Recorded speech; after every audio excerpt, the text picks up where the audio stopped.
sudah tercantum 15 institusi yang bisa diduduki oleh prajurit aktif. Makna yang tersirat di dalam rancangan undang-undang itu ada 3, yaitu yang menyangkut masalah kedudukan TNI yang sebetulnya ini bukan masalah baru tapi sudah tercantum di dalam Undang-Undang TNI pasal 3 tentang kedudukan TNI. Yang kedua adalah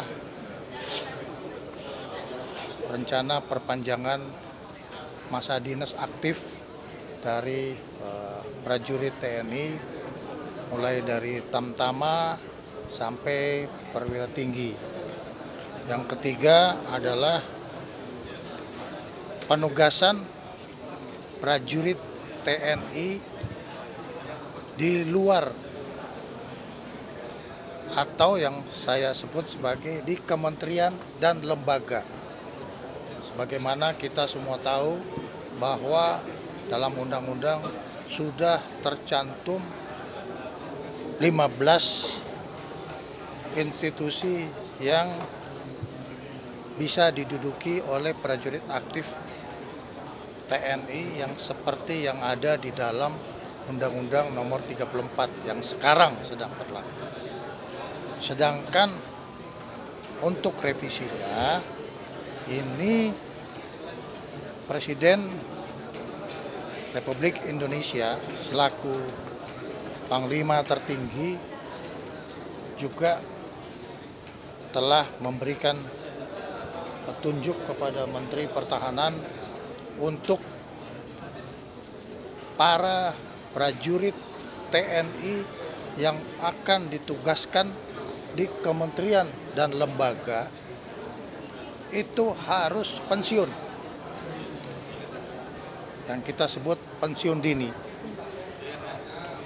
Setelah pensiun baru kita usulkan ke kementerian dan lembaga yang dimaksud, tentunya sesuai dengan kapabilitas dan eligibilitas. Dengan kata lain harus terukur dan yang paling penting dia loyal kepada negara dan bangsa. Seperti halnya sebagai prajurit TNI aktif yang memegang teguh Sabta Marga dan Sumpah Prajurit.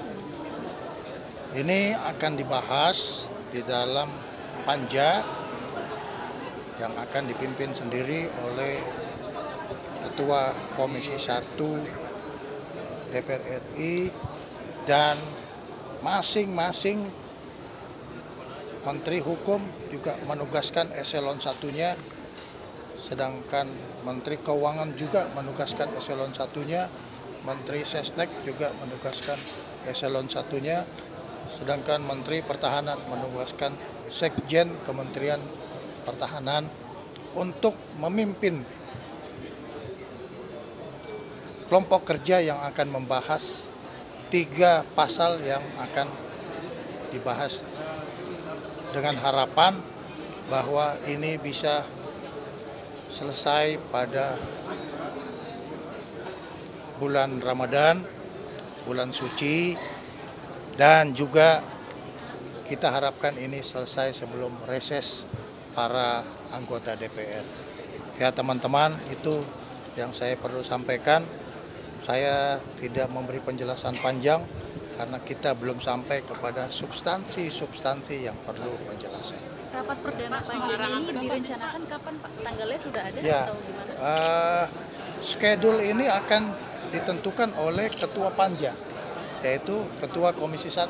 Jadi kami menyesuaikan, tapi kami siap menjalankan.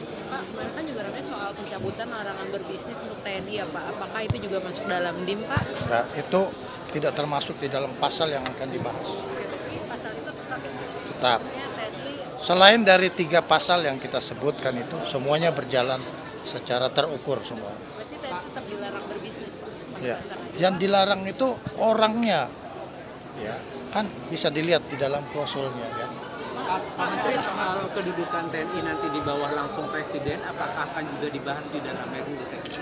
Karena tadi disinggung oleh TNI itu secara operasional kedudukan di bawah Presiden. Ya.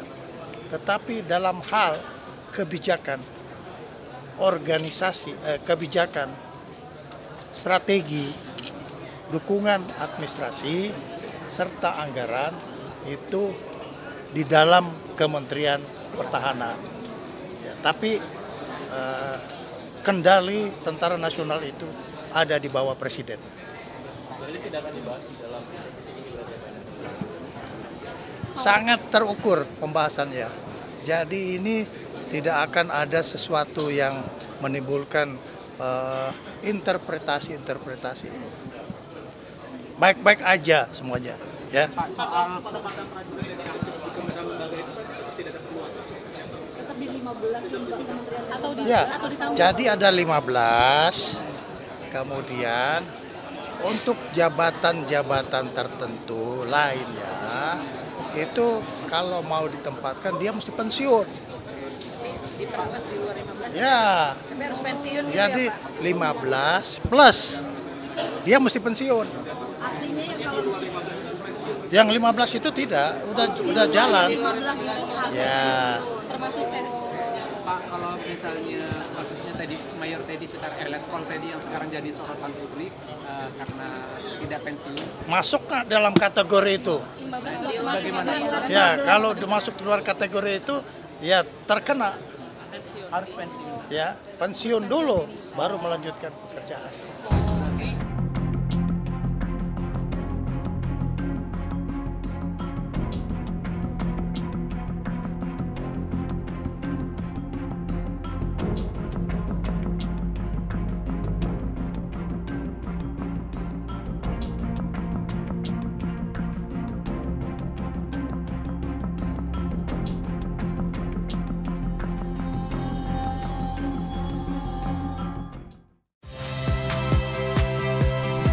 Saya Rahmat Ibrahim.